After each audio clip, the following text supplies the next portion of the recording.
A gente abre a edição de hoje falando de política e trazendo para você mais um levantamento de opinião aí que aponta como estaria a corrida presidencial no ano que vem. Os institutos estão nervosos, hein? Muitos aí trazendo já levantamentos preliminares e esse aponta que o presidente Lula do PT estaria, conforme o recorte, liderando aí diversos cenários em 2026. Mas a corrida pelo Palácio do Planalto pode se acirrar em um provável segundo turno. Os números, ouvintes, fazem parte de uma pesquisa feita pelo Instituto Opinião. Se as eleições presidenciais, portanto, fossem hoje, conforme esta pesquisa, Lula iria liderar com folga as eleições em vários cenários que foram testados. Entretanto, os dados também indicam que a disputa em um eventual segundo turno poderia ser mais apertada, especialmente contra Tarcísio de Freitas, do Republicanos. No primeiro cenário, Lula aparece com 36,2% das intenções de voto, Tarcísio 21,8%, tem Pablo Marçal nessa pesquisa, chegando a 11,4%, o eterno Ciro Gomes, do PDT, com 8,1%, e Eduardo Leite, do PSTB, com 2,9%. Ronaldo Caiado, do União Brasil, que já lançou aí a sua campanha, tem 2,2%. Nulos ou brancos têm mais votos do que muitos candidatos, chegam a 13,3%, e indecisos 4,1%. Vamos para o segundo panorama? Bom, no segundo cenário testado, o Lula mantém a vantagem com 36,8%, seguido pelo Pablo Marçal com 13,2%, Ciro Gomes com 10,4%, governador do Paraná entra no páreo, Ratinho Júnior aparece com 6,2% e Ronaldo Caiado, que já é pré-candidato com bloco na rua, com 4,2%. Governador do Rio Grande do Sul, Eduardo Leite, registra 3,8%, nulos ou brancos somam 18,1% e indecisos 7,3%. Tem mais cenário testado. Terceiro cenário tem Lula com 36% das intenções de voto e Jair Bolsonaro com 28,2%, ou seja, no Instituto Opinião você percebe que o Lula ele vai batendo todo mundo e Jair Bolsonaro acaba tendo ali esse desempenho, né, muito acima, inclusive, dos outros nomes que foram aparecendo num eventual primeiro turno. Bom, tem vários outros cenários que vão sendo testados diante desse levantamento. Eu até vou pedindo enquanto a gente vai conversando, esse era o cenário 3, né?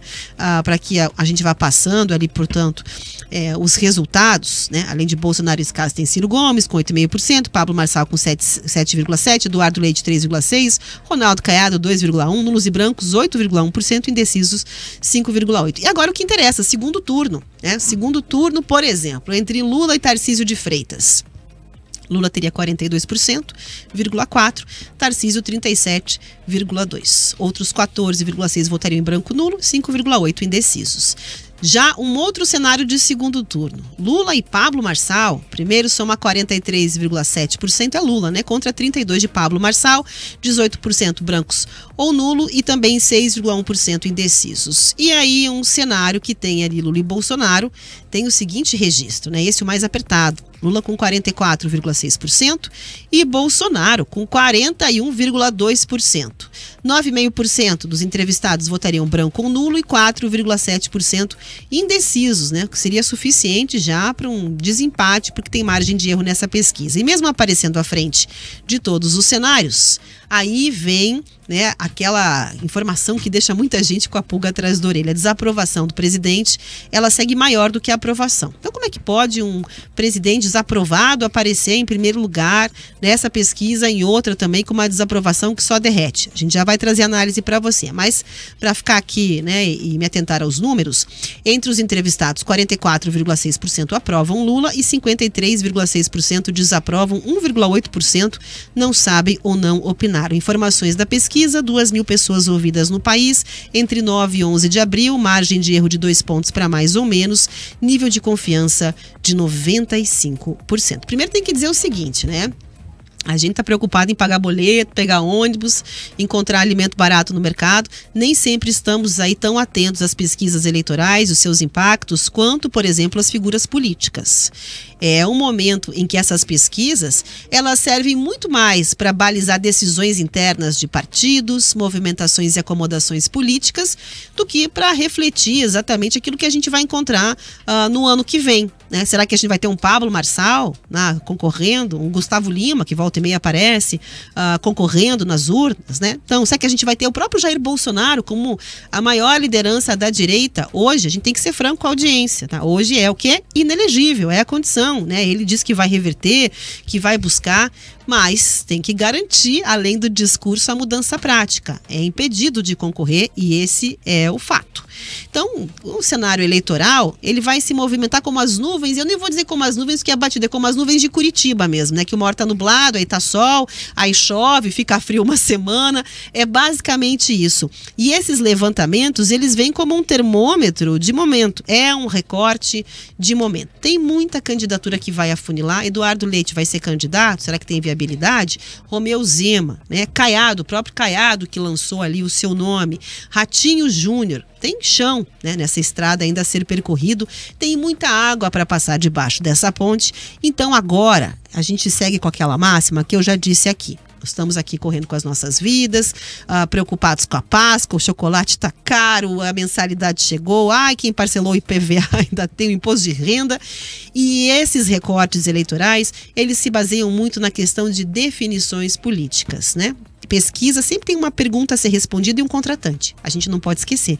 Não que a metodologia seja comprometida de forma alguma, né? Eu sempre dou crédito aos institutos, a solidez das instituições, mas a gente tem que lembrar que existe um propósito, não é uma ONG que vai fazer um levantamento. Então tem ali um recorte dentro dessa questão, uma pergunta a ser trazida. E como é que essa pergunta é elaborada, qual é o contexto, qual foi o perfil ouvido, tudo isso implica para que a gente tenha ali um recorte, né, dentro de uma parcela da sociedade com esse pensamento.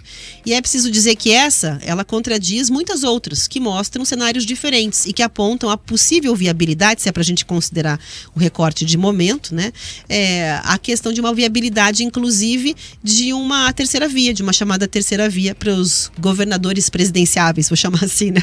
O bloco dos governadores. Então a gente vai acompanhar. Eu também estou muito curiosa para saber, sabe o que, sobre as próximas eleições? O peso da discussão econômica, que foi preponderante nos Estados Unidos, né? Quem ganhou a eleição foi a bandeira econômica por lá.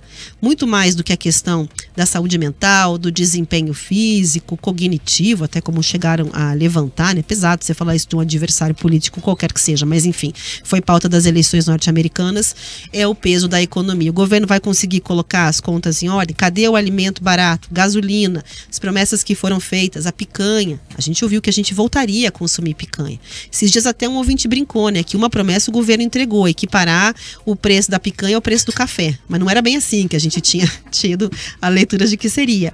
Então, o governo entende que há tempo, que o presidente do partido da esquerda, essa leitura, é o grande nome, é um nome forte, é um nome que não tem para ninguém, é só ajeitar a casa nos trilhos ali, mas tem prazo, tic-tac, né? A gente está aqui em 2025 e já existem aí, falando em levantamentos, detectado em certas parcelas que eram apoiadoras do governo insatisfação com a realidade. E a gente sabe quanto está custando a nossa vida, né? Nosso poder de compra corroído completamente. Então, eu me preocupo nesse sentido de observar ali, basicamente, o reflexo econômico para a nossa percepção sobre a política. Se a gente achar que a vida de cada um ficou pior, você acha que a pessoa que votou num governante, e aqui tanto faz, quem quer que seja, Lula, Bolsonaro, você achou que a sua vida piorou, ficou pior, seu dinheiro encurtou, o emprego tá ruim, o alimento tá caro, o gasolina tá caro, você vai pagar? Você vai votar de novo? Não, né? Então, tinha uma frase muito famosa no meio do marketing político que falava "It's the economy, stupid", que é basicamente tipo a economia, sua anta, né? Que era isso que importava dentro da eleição, na eleição norte-americana, né? A economia é o que fazia, virou um slogan, tinha até bottom, enfim, tudo mais das primárias americanas, porque era a preocupação das pessoas e isso vale até hoje, né? Essa questão, ela não foi esquecida e eu estou exatamente tentando compreender o impacto disso. Se o governo se atentou, porque fala muito da crise, mas resolve pouco, sobre o peso da economia, de olho nas votações e nas pesquisas. Não fica guerra de pesquisa também, né? Um apresentar uma positiva, uma negativa, e aí quem é que tá com a razão? Cada um é um recorte da realidade, no fim os dois estão, e a gente vai saber em 26, com esse cenário eleitoral, quem vai levar a melhor. 3 horas e 44 minutos.